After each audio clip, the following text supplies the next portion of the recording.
Hey guys, so if your HyperX Cloud to one side is not working, someone wrote it here.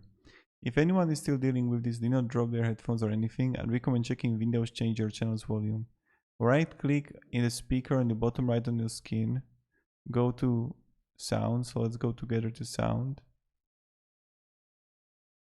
And then you're gonna have, let's say you're gonna have settings.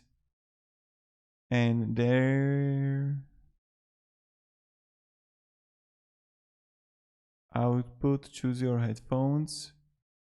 Under output, find left and right channels. So you just want to look and find left and right channels, or when you're gonna have connected headphones. I don't have right now any, but here you would find it.